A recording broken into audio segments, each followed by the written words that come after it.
Bilang mga anak ay talagang mahal natin ang ating mga magulang. Pero paano naman kung dumating sa punto na tila sila na ang nawalan ng pagmamahal sa atin? What's up guys? Sabay-sabay nating pakinggan ang kwento ng buhay ng lalaking si Melvin.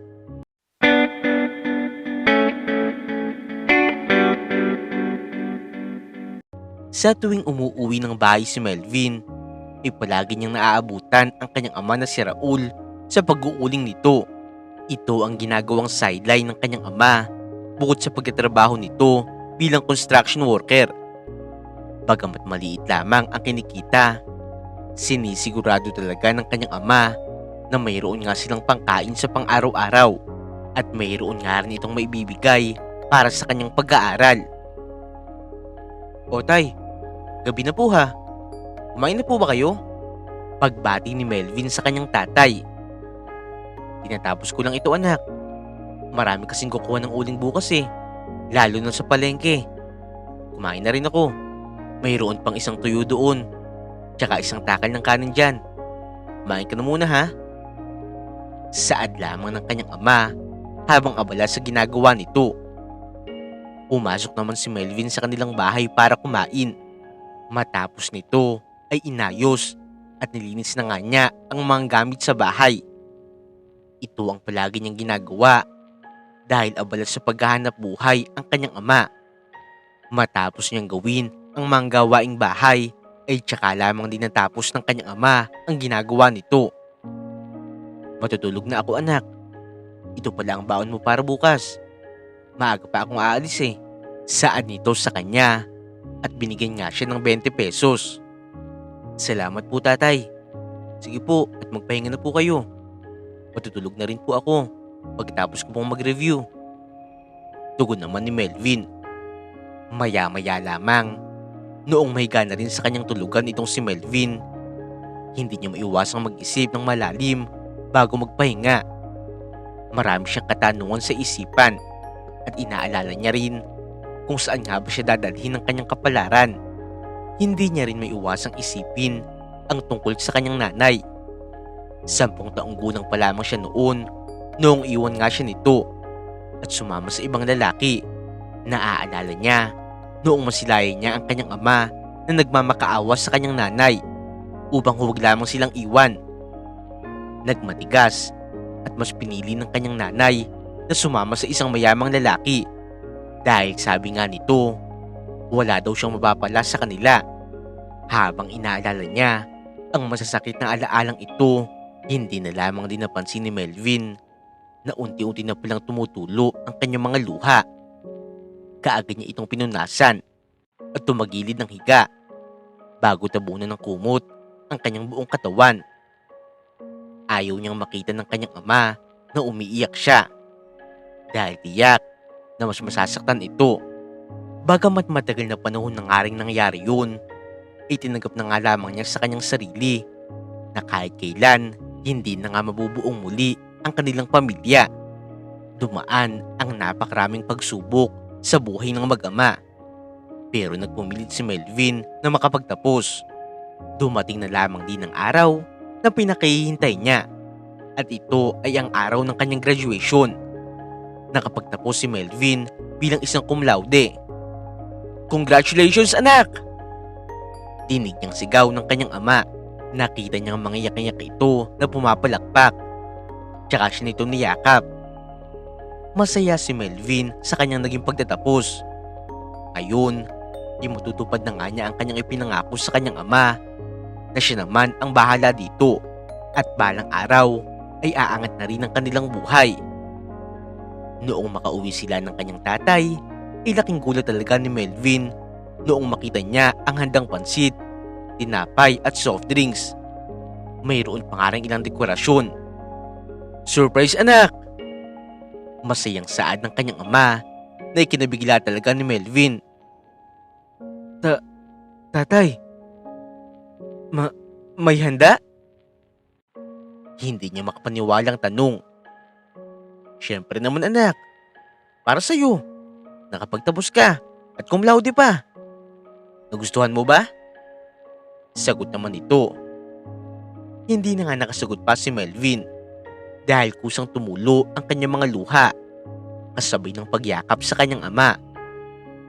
Hindi naman napigilan ng kanyang ama na mapaluha rin dahil sa kanyang naging emosyon. Hindi pwedeng hindi kita paghahandaan, anak. Kahit man lang sa pagtatapos mo, makapaghanda ako. Sa birthday, Pasko at bagong taon, madalas wala tayong handa. Alam mo naman yun. At gusto ko sa pagkakataong ito, maranasan mo naman yung ganitong simpleng kasiyahan. Paliwanag ng kanyang ama, kahit medyo nauutal na nga ito sa pagsasalita. Samantala, patuloy pa nga rin sa kanyang pagtangis itong si Melvin. Tandaan mo, anak, kahit na wala man sa piling natin ng nanay mo, kahit iniwan niya tayo, nandito pa rin ako na nagmamahal sa'yo, ha? Mahal na mahal kita, anak. Dagdag pa ng kanyang ama, umayos sa kanyang pagkakatayo itong si Melvin at pinunasan ang kanyang mga luha. Hayaan niyo po, tay. Ngayon po na nakapagtapos na po ako. Ako naman po ang lalaban sa buhay para sa inyo. Gagawin ko po yung ipinangako ko sa inyo na balang araw, aangatin ang buhay natin. Kaya po natin to. Saad ni Melvin. Mumiti at tinapik naman siya ng kanyang ama sa kanyang balikat. Maraming salamat, anak. Tugon nito. Ilang sandali pa lamang kumain na nga ang dalawa habang masaya nagkukwentuhan. Binigyan nga rin nila ang kanilang iilang kapitbahay at maging ang mga ito ay masaya sa pagtatapos ni Melvin. Isang araw nga lamang ang nakalipas, nagka-apply na nga rin kaagad ng trabaho itong si Melvin. Mag-iingat ka, anak, ha? Magdasal ka bago umalis para gabayan ka ng Panginoon. Saad ng kanyang ama. Opo, tatay. Sige, anak, mauna na ako at marami pa akong ihahatid ng mga uling sa palengke. Basta pagkatapos mo, anak, umuwi ka na rin, ha? Mag-iingat ka. Opo, tatay. Mag-iingat din po kayo. Huling saad ni Melvin bago umalis ang kanyang ama. Maya-maya ay umalis na nga rin siya. Suot ang formal na pananamit na hiniram niya sa kanilang mga kapitbahay. Dala-dala nga rin niya ang isang plastic envelope na may laman ng kanyang mga dokumento sa pag-a-apply. Naglakad siya ng pagkakalayo-layo at hindi na nga niya naisipan pang sumakay. Traffic na nga rin kasi at gusto nga rin niya magtipid ng pera. Maya-maya pa nga rin, nakarating na nga si Melvin sa isang building. Magkahalong excitement at kaba ang kanyang nararamdaman. Pero kahit na ganoon, pinalakas na nga lamang niya ang kanyang loob bago pumasok sa loob. Good morning po. Nauutal niyang pagbati.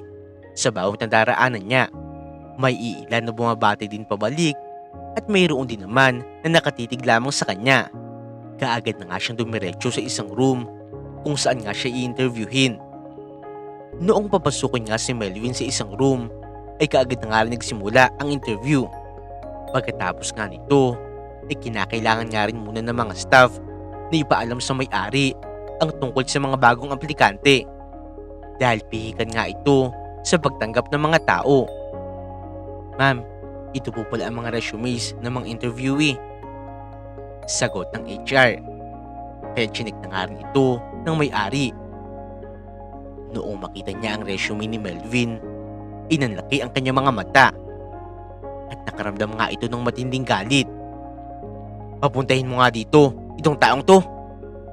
Kailangan ko siyang makausap ngayon. Mala-otoridad nitong sabi, kaya't kaagad namang sumunod ang HR. Sir Melvin, come with me. Kailangan ka makausap ng CEO ngayon. Saad ng HR noong tawagin niya si Melvin.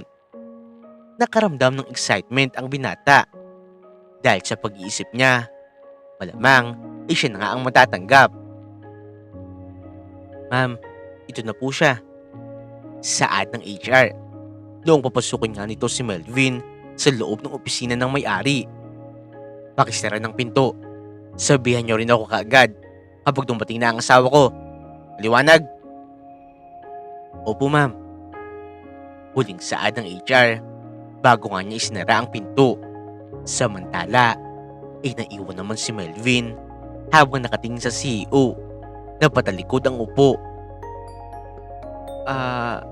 Good morning po ma'am. Pagbati ni Melvin, kahit nauutal pa nga ito sa sobrang kaba. Hindi sumagot ang CEO sa kanya.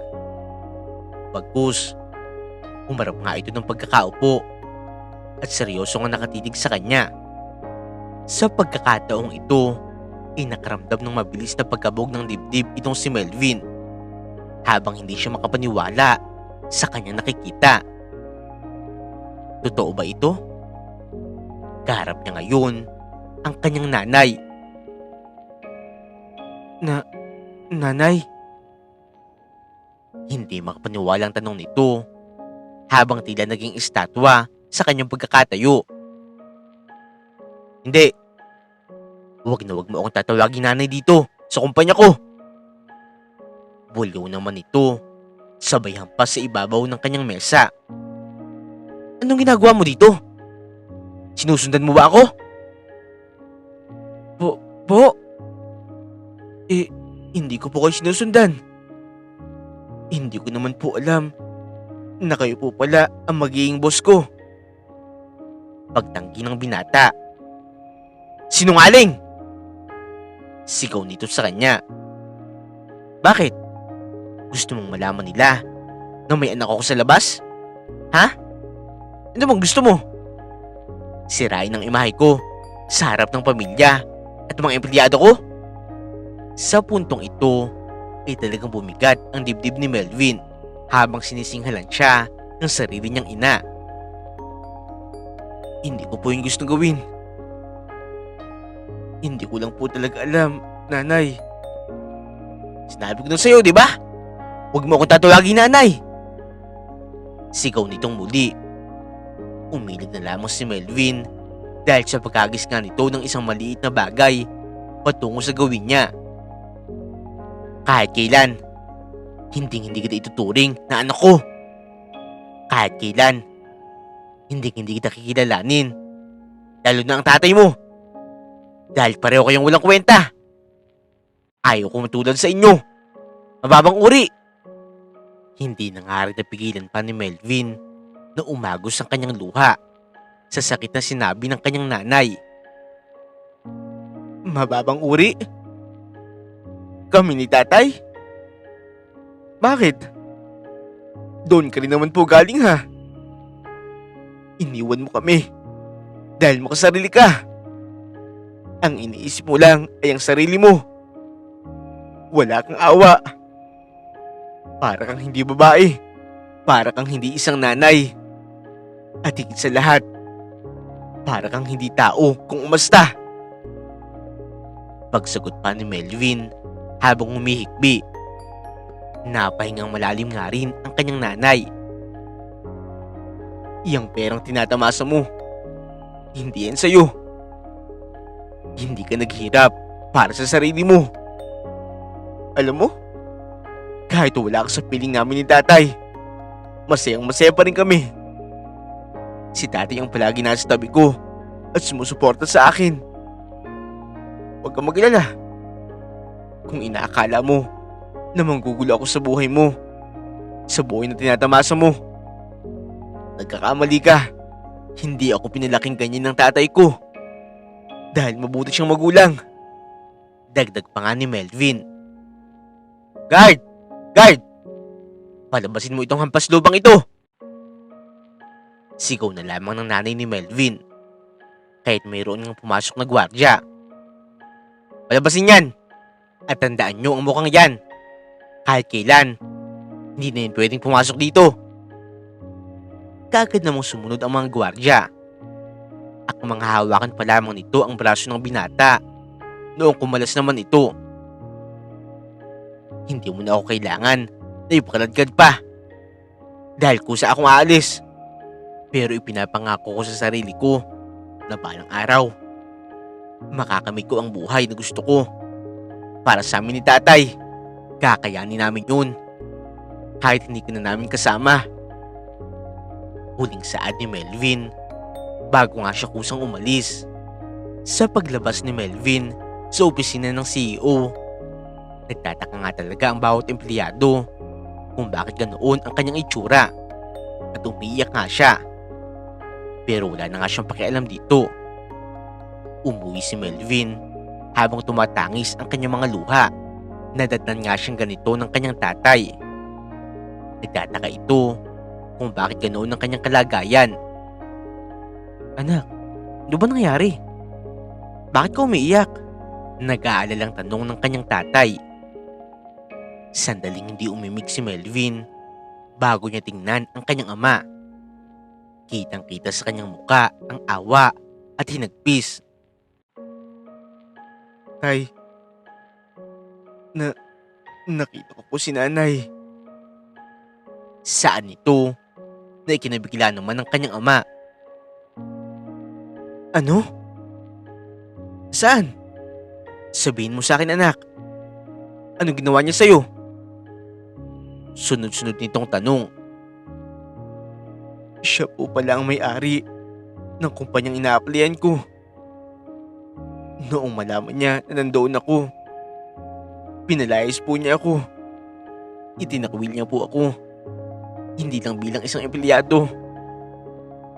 Itinakwil niya po ako bilang isang anak. Itinakwil niya po tayo, tatay. Maluhaluhan nitong kwento sa kanyang tatay. Kaagad naman siyang niyakap ng kanyang tatay. Damang-dama nga nito ang hinaing at sakit na nasa kalooban ni Melvin. Hinaplos nito ang buhok at likod ni Melvin na patuloy pa nga rin sa pag-iyak. Anak, huwag kang mag-alala. Nandito naman ako na tatay mo eh. Itinakwil man tayo ng nanay mo. Mayroon pa tayong dalawa. Magpakatatag ka lamang, anak. Palagi mong tatandaan, palagi ako nasa likod mo. Hindi kita iiwan. Ipaglalaban kita sa lahat. Saad naman ng kanyang tatay na si Mang Raul. Pinipigilan nga nito ang sarili na maiyak din. Bakit po ba ganun si nanay? Hanggang ngayon, hindi ko po siya maintindihan. Bakit po siya ganun? Parang hindi po niya ako anak. Tahan na, anak. Tahan na. Hindi na nga nakaimik pa si Melvin sa kanyang ama. Pero ang pumapasok na lamang sa kanyang puso at isipan ay ang galit. Tila unti-unti nga itong namumuo na siyang bumalot sa kanyang katawan. Kinabukasan, noong maisipan na lamang ni Melvin na sundan ng kanyang nanay hanggang sa makauwi na nga ito sa mansyon na tinutuluyan nito, nakita nga ni Melvin kung gaano kasaya ang kanyang nanay noong yakapin nga nito ang mga anak niya sa lalaking minamahal niya ngayon. Mami, where's my shoes? Nakabili ka ba? Tanong na lamang ng isang lalaki. Yes, anak. Ito oh. Sagot naman ito at ibinigay ang isang box na naglalaman ng sapatos. Thanks, Mami. Labas ka talaga. Habang nakatingin si Melvin sa kanila, ay hindi niya napapansin ang pagkuyom ng kanyang kamao. Habang madilim ang tingin niya sa mga ito. Dito inigsimulang mamuo ang kanyang galit. Masaya lang kayo ngayon dahil sa kung anong yaman ang nasa inyo. Pero tatandaan nyo na balang araw, makakaganti rin ako at ipapakita ko sa inyo kung sino ang inapi nyo. Lalo ka na, nanay. Matalim niyang sambit sa sarili dahil sa namuong galit sa kanyang puso. Naglalakad pa pauwi si Melvin habang nakatingin sa sahig na dinadaanan niya at nakapamulsa.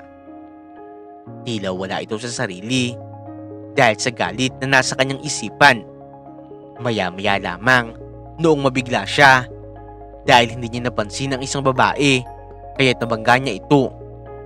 Nalaglag ang bag ng babae at nagkalat ang laman nito sa sahig. Naku, sorry po. Kaagad niyang paghingi ng tawad at saka pinulot ang mga gamit at ibinalik sa bag. Ito po, pasensya na po talaga. Muli nitong paghingi ng paumanhin. Ayos lang iho, pasensya na rin at medyo babagal-bagal ako. Ganito talaga kapag tumatanda na eh. Saad naman ng matandang babae. Simple, ngunit maganda ang pananamit ng babaeng ito. At kita nga sa ayos nito na isa nga siyang mayaman. Pasensya na po ulit.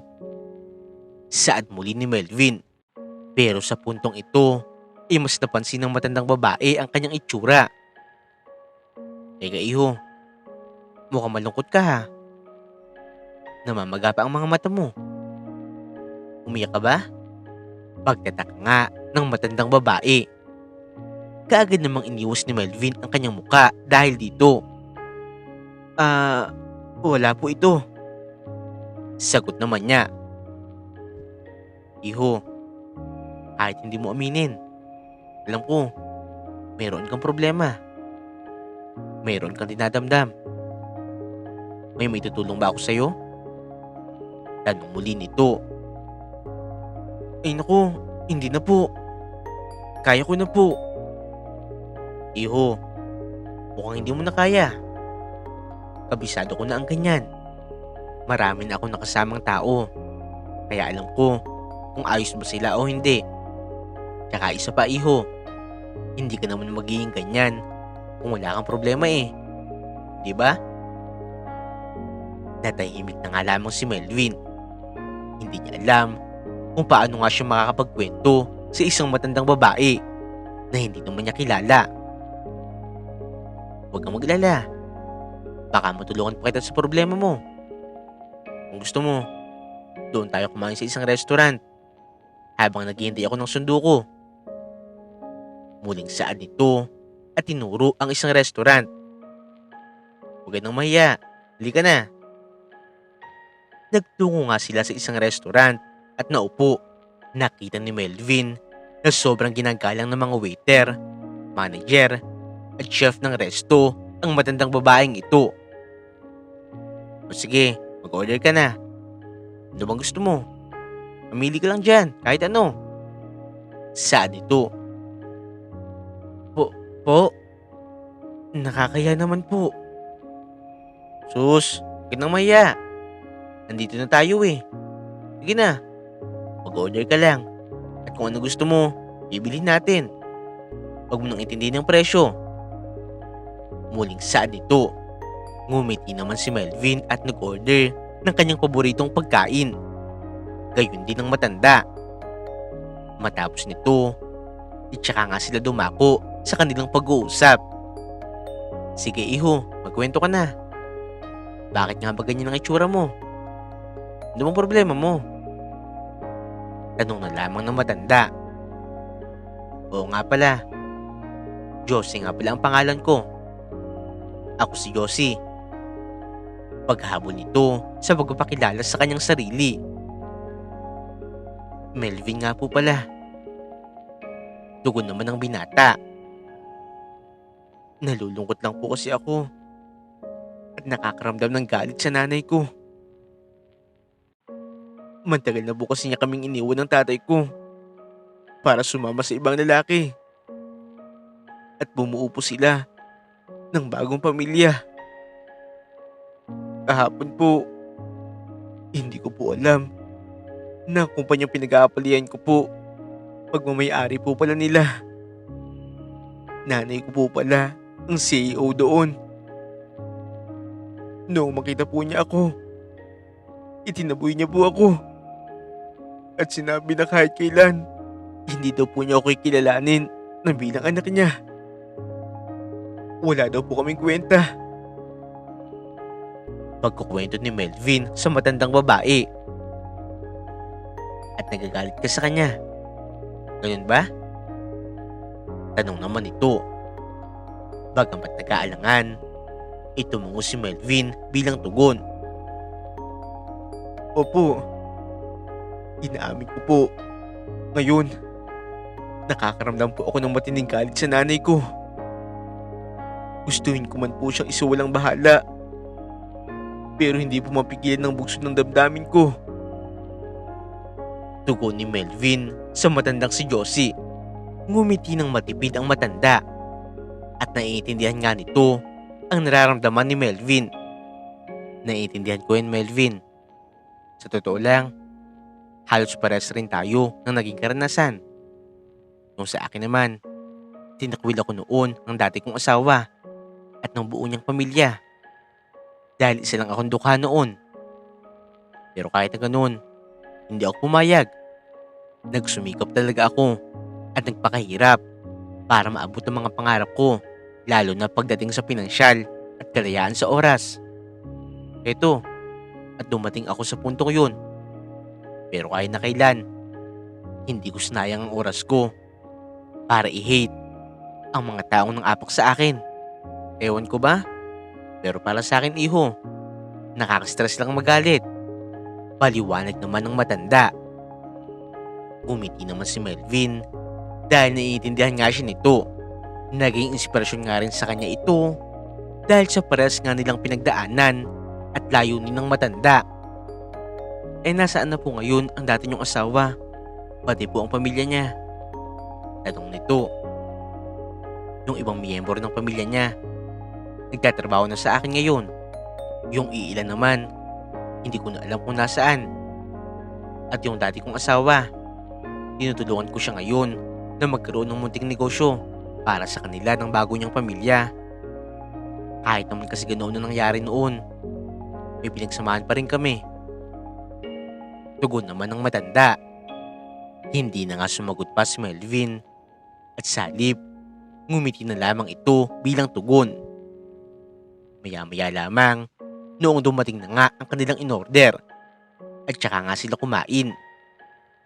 Nagpasalamat nga talaga si Melvin kay Josie sa mabuting ginawa nito sa kanya ngayon. Teka iho, nag-aaral ka pa ba? O nagtatrabaho na? Biglang tanong ni Josie sa gitna ng kanilang pagkain. Tapos na ba ako mag-aral? Nakatapos po ako ng marketing. Sa totoo nga lang po ngayon, naghahanap po talaga ako ng trabaho. Sagot naman ni Melvin. Aba, magalingin ha. Impressive. Here's my card. Nandiyan na ang full name, contact, at address ng company ko. Pwede kang pumunta anytime. Ipakita mo lang yan sa guard. Alam na nila yan. Saad pa nito sa binata. Tila nanlaki ang mga mata ni Melvin dahil hindi nga siya makapaniwala. Company? May-ari din po kayo? CEO po? Paninigurado nito. Natawa na lamang ng bahagya ang matandang babae at tumango. Naku, maraming salamat po, Ma'am Josie. Ang laki po nang naitulong niyo sa akin. Wala yun, iho. Mainam nga na nagkatagpo tayo. O basta, pumunta ka lang doon ha. Ako nang bahala. Nakikita ko sa iyo ang potensyal. At kahit hindi man kita kilala, alam ko masipag at porsigido kang bata. Pagbutihin mo lang, iho. Saad nito. Walang kumpay na pasasalamat ang ginawa ni Melvin para dito. Maya-maya lamang, noong mag-bill out na nga sila, ilumapit sa kanila ang isang waiter. Pakisabi sa manager, assistant ko na lang ang magbabayad. Wala akong dala dito. Tawagin na lang niya kaagad para makapagbayad. Saan ni Josie? Noted po, ma'am. Salamat po sa pagdaan. Nagulat po talaga kami. Napadaan po kayo dito. Walang problema. Pagbutihin nyo lang ha. Gulat na gulat nga talaga si Melvin dito. Pwede pong mag-delay ng bayad dito? Parang ngayon lang po ako nakakita ng ganito ah. Nagtatakang tanong ng binata. Huwag kang mag-alala, iho. Ako ang may-ari nito. Tugon ni Josie sa binata. Nash na mga laking gulat nito sa kanyang narinig. Makalipas nga lamang ang ilang araw, nag-apply na nga si Melvin sa kumpanya ni Josie. At hindi nga talaga niya akalain na ang taong nakatagpo niya sa hindi inaasahang pagkakataon ay mayroong ganitong kalaki at kalawak na negosyo. Nagsimula si Melvin sa posisyong ibinigay sa kanya ni Josie. Tumailalim siya sa training at aminado siya sa kanyang sarili na kabadong-kabado talaga siya. Pero para sa kanyang mga pangarap, nagpursige talaga siya para dito. Samantala, natutuwa nga talaga si Josie dahil madali nga matuto itong si Melvin. Hindi talaga niya pinagsisihan na nakilala niya ito at tinulungan magkaroon ng trabaho. Kamusta naman ang training mo, iho? Tanong ni Josie dito. Maayos naman po, ma'am. Marami pa po akong dapat alamin. May mga pagkakamali pa rin po ako. Pero mabuti na lang po. Mahaba ang pasensya at magaling po ang trainer ko. Paliwanag ng binata. Okay lang yun, iho. As long as gusto mo talaga matuto, malalaman at masasanay ka rin. Keep it up, iho. Pagpapalakas naman ang loob ni Josie sa binata. Sa pagsisipag ni Melvin, makalipas lamang ang 3 taon, tumaas na nga rin ang kanyang posisyon. Sa tiwala nga rin sa kanya ni Josie, ay pinromote nga siya nito bilang president ng kumpanya. At lahat ng empleyado ay hanga rin talaga sa kanyang kagalingan. Tuwang-tuwa nga rin talaga sa kanya si Josie dahil magmula noong magtrabaho sa kanya si Melvin ay kitang-kita nga talaga ang pag-angat ng kanyang buhay. Nakapagpunta na nga si Melvin ng sariling bahay at lupa, mga nagagandahang kotse, at nakakapag-travel pa nga ito kasama ang kanyang tatay. Melvin, come here. I have 2 invitations para sa awarding event for the CEOs and companies. I would like to go. And syempre, isasama kita. Saan ni Josie sa binata. Po, kailan naman po yan, ma'am? Tanong naman ni Melvin. Ngayong darating na weekend, kailangan natin mag-prepare. Naka-indicate naman dyan kung ano ang dapat suotin, pati na rin ang date and time. Tugon ni Josie, tsaka inabot ang isang invitation card sa binata. Noted po, ma'am. Maghahanda na rin po ako para sa event. Tugon naman ito. Ilang araw pa nga rin na makalipas, dumating na ang gabi ng awarding event para sa mga CEO at kumpanya na mayroong mataas na ratings para sa buong taon. Samantala, sabay na pumasok sila Josie at Melvin at nakita nga nila ang iba't ibang magagaling na negosyante na abala sa pagkukwentuhan tungkol sa mga negosyo nila. Iho, you can meet some of the CEOs. Sigurado, marami ka ring malalaman sa kanila. Saan ni Josie sa binata. Sumunod naman si Melvin, kaya't nagsimula na nga rin siyang maglakad patungo sa kinaroroonan ng iba pang mga CEO. Sa paglalakad ni Melvin, ay hindi nga niya inaasahan na makakasalubong nga niya dito ang isang tao na hindi niya inaakala. At ito ay ang kanyang nanay. Nagulat nga rin ito noong makita siya. Anong ginagawa mo dito? Pati ba naman dito? Sinusundan mo ako? Hanggang ngayon talaga, hindi ka pa rin tumitigil. Tanong nito kaagad sa kanya. Nakaramdam nga rin talaga ng galit si Melvin at ninisian nga niya ang kanyang nanay. Sinusundan? Anong pinagsasabi mo? I am invited to this event, kaya ako nandito. Tugon ni Melvin dito. Napangisi nga rin ang kanyang nanay na tila nang iinsulto. Invited? Bakit? Invited ba dito ang mga mahihirap? Nangangarap ka ba? Manang-mana ka talaga sa tatay mo, no? Masyadong mataas kung mangarap, pero mababa naman ang lipad. Iho, hindi ka nararapat dito. At kung balak mong sirain ang gabing to, hindi ka magtatagumpay. Alin? Alin ang gusto mong sirain ko? Gusto mong sabihin ko sa ipinagmamalaki mong pamilya kung sino ako sa buhay mo? Natatakot ka. Baka kasi maulan ka ng yaman kapag nalaman nila? Nakakaawa ka naman. Tugon ni Melvin na siya namang lalong ikinainis ng kanyang nanay. Mataas kaming mangarap. Oo, totoo yun. Pero ikaw, mababa lang ang pangarap mo. Kaya hindi mo kaya magpakahirap. Hindi ba? Alam mo, mag-iingat ka. Dahil baka biglang dumating ang isang araw, lalagapa ka na lang sa sahig. Hindi na nga nakasagot pa ang nanay ni Melvin. Dahil tila hindi ito makapaniwala sa kanyang sinabi. Samantala, maya-maya lamang noong dumating ang isang binata at pumaroon sa tabi ng nanay ni Melvin. Ma'am, Daddy's calling you. Excuse me, sir. Magalang nitong saad kay Melvin. Ngumiti lamang ang binata bago umalis ang kanyang nanay kasama ang anak nito.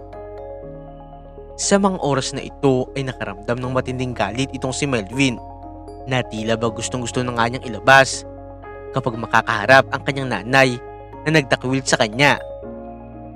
Maya-maya lamang, noong papauwi na nga si Josie, ininais nga muna nito na makausap si Melvin. Can we talk for a bit? Tanong ng matanda sa kanya. Okay po, ma'am. Tugon naman ito bago nga sila makauwi. Iho, hindi ko gusto ang inasal mo kanina. Saad na lamang kaagad ni Josie noong makapwesto nga sila. Po? Nakita kita kanina. You encountered your mom. At kahit hindi ko rinig ang pinag-uusapan nyo, I know, hindi yun maganda. Sabi ni Josie sa binatang si Melvin. Ma'am, siya po ang nagsimula. Palagi niyang inaakala na sinusundan ko siya kapag nagkikita kami. At grabe, kung tapak-tapakan niya ang pagkatao ko.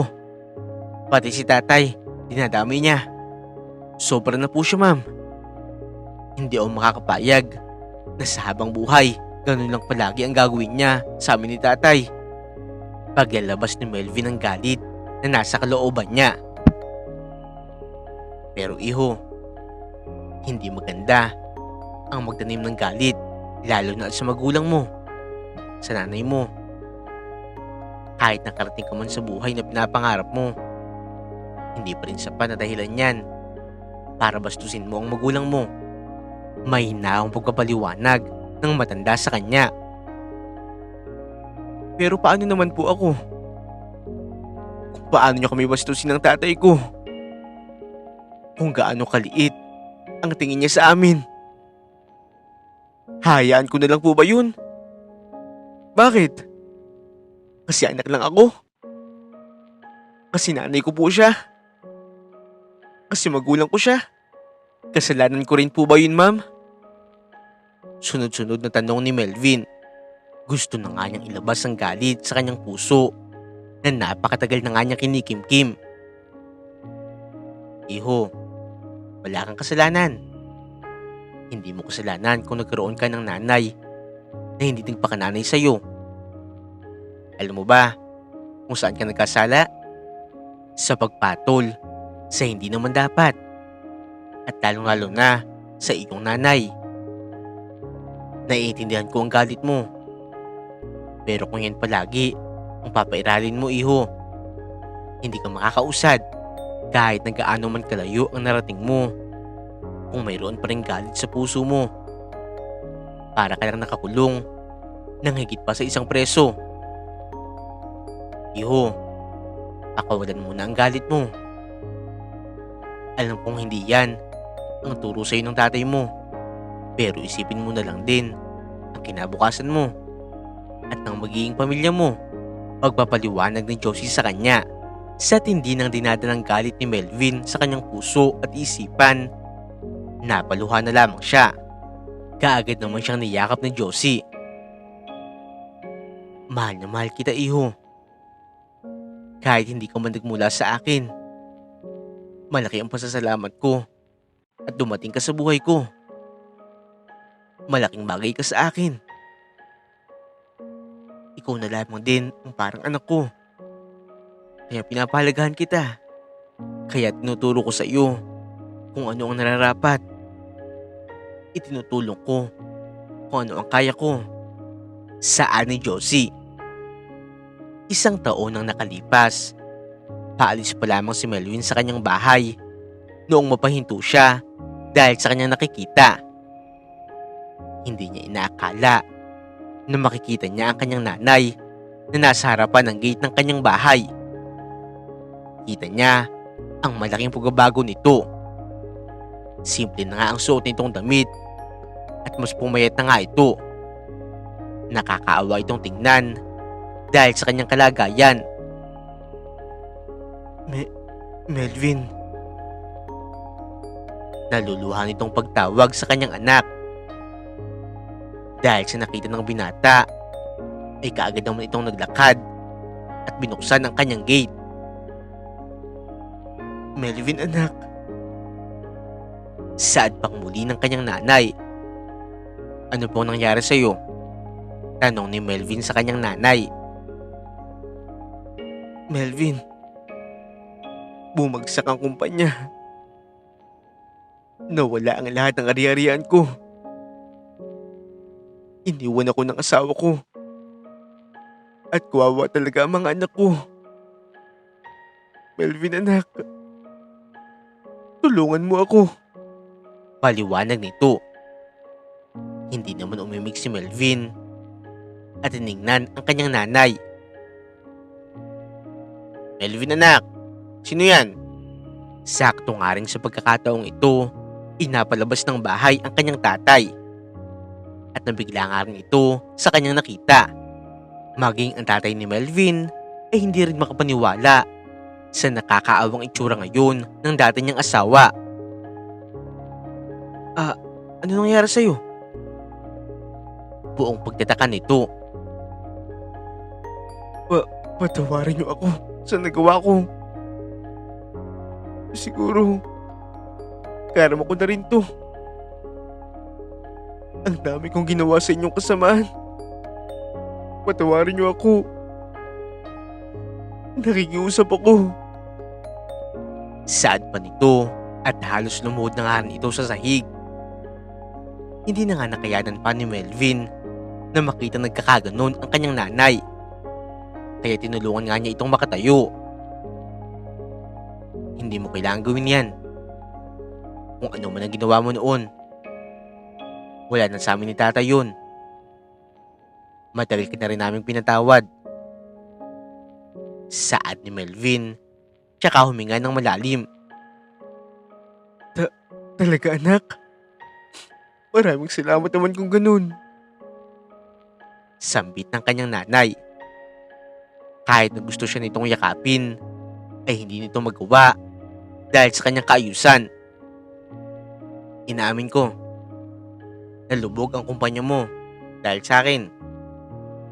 Ginawa ko ang lahat para mapabagsak kayo, para makuha ang lahat ng kliyente nyo. Nakain ako ng pagiganti para sa'yo. Pero ngayon, inaalis ko na ang lahat ng yun. At ngayon, I'm willing to help you para bumalik ang kalagayan mo sa dati. Saad ni Melvin. Kahit hindi makapaniwala ang kanyang nanay sa kanyang narinig. Anak, malaki ang naging pagkukulang ko sa iyo. Sobrang laki. At lahat ng iyon ay pinagsisihan ko. Gusto kong bumawi sa iyo. Gusto kong punan ang pagiging nanay ko na kahit kailan hindi ko ginawa sa iyo. Melvin, anak, sana matanggap niyo akong muli ng tatay mo. Kasama namang kapatid mo. Handa ko kayong pagsilbihan araw at gabi. Makabawi lang sa inyo. Pangako. Walang problema sa akin ang tanggapin ka ulit. Maging ang mga kapatid ko. Kahit anong mangyari, mahal pa rin naman kita. Dahil nanay kita. Saad na lamang ni Melvin at kaagad niyakap ang kanyang nanay. Samantala, sa pagiging emosyonal, isumali na nga rin dito ang ama ni Melvin sa kanilang yakapan. Dito ay dinig ang kanilang mga hikbi at tibok ng kanilang mga puso na nag-uumapaw sa saya. Para makapagsimulang muli, ay tinulungan ni Melvin na makapasok sa kumpanya ang kanyang kapatid sa ina. Naging magaan ang loob niya dito dahil isa nga rin itong mabuting tao at hindi lumaki na tiwali. Marunong nga rin itong sumunod at pursigido sa kanyang mga ginagawa. Madali nga nakasundo ni Melvin ang kanyang kapatid sa kanyang nanay dahil malawak nga rin ang pangunawa nito. Okay ba kuya? Sir? Tanong ng kanyang kapatid sa kanya. Natawa naman si Melvin at tinapik ang balikat ng kanyang kapatid. Ano ka ba? Ayos lang kung tawagin mo akong kuya. Maayos naman ang trabaho mo. Good job. Papuri naman ni Melvin sa kanya. Samantala ay nasa bahay naman ng kanyang nanay. Bagamat hindi pa nga opisyal na nagkabalikan ang kanyang mga magulang, maayos naman ang trato ng mga ito sa isa't isa. Oh, kamusta ang trabaho? Tanong ng nanay ni Melvin sa kanilang magkapatid. Ayos na ayos, mami. Grabe, ang galing ni kuya magturo. Nakuha ko po lahat at nakabisado ko na rin. Konting practice pa po. May papasa ko na rin ng training. Dugo ng kapatid ni Melvin. Mabuti naman kung ganun. Salamat Melvin ha. Pinagtsatsagaan mo itong kapatid mo. Matapos kang magsalita ng nanay ni Melvin, bigla nga may sumulpot na isang babae. Good evening! Napatingin ang lahat noong dumating si Josie. Kaagad nga itong sinalubong ni Melvin. Good evening po ma'am. Napadaan po kayo? Tanong ni Melvin. Good evening din sa inyo. Napadaan lang ako dito. Wala lang. Gusto ko lang kayo makita. Nakakatuwa naman at ganito ang nangyari. Saad ni Josie habang nakangiti sa mga ito. Salamat po sa inyo ma'am. Siguro po kung hindi dahil sa inyo, wala po ang lahat ng ito. Siguro, nasa parte pa rin po ako ng galit at paghihirap kung hindi po kayo dumating sa buhay ko. Maraming salamat po talaga ma'am. Pagpapasalamat ni Melvin bilang pagtanaw ng utang na loob dito. Salamat po madam. Lalo na po sa pagtulong niyo sa anak ko at sa amin. Napakabuti po ng puso niyo. Dugtong naman ng nanay ni Melvin. Opo ma'am. Salamat po ng marami. Ano ba naman kayo? Wala yun. Ang importante sa akin ay makita yung bunga ng pagpupursige at pakikinig ni Melvin. Tsaka noon pa lang kasi, nakita ko na rin kay Melvin na may potensyal siya at matalino siya. Saad naman ni Josie. Naku, kaya nga po eh. Siyempre po, dahil na rin po sa tulong nyo. Tugon naman ng padre de pamilya. Ma'am, gusto nyo po ba? Sumali na po kayo sa amin. Sakto po, nagluto na po si nanay ng hapunan. Tikman nyo po yung luto niya. Promise po, masarap po ito. Saad naman bigla ni Melvin. Aba, sige, walang problema. Subukan natin yan. Naku, mukhang masasarap nga ha. Naamoy ko na, iho. Nakakagutom naman. Sagot naman ni Josie. Sa gabing yun, isama-sama nga sila na naghapunan na parang isang buong pamilya. Sa puntong ito, pumasok na lamang din sa isipan ni Melvin na ganito pala kagaan ang pakiramdam ng nagpapatawad. Sa kabila ng kanyang naranasang hirap, lungkot at sakit sa kalooban. Maging mabuti pa rin ang kalalabasan basta't mayroong paggalang at pagmamahal sa pamilya. Dito na nga rin po nagtatapos ang kwento ni Melvin. Sa kwentong ito ay pinapaalam, may mga bagay talaga na mahirap tanggapin. Lalo na kung mahalaga ito sa atin. Gayunpaman, palagi nating tatandaan na oras lamang din ang gagamot sa anumang sugat. Gaano man ito kalalim, huwag nating kakalimutang magpatawad kung handa na rin ang ating sarili. Huwag nyo rin pong kakalimutan na i-like at i-subscribe ang aming channel, Untold Stories TV.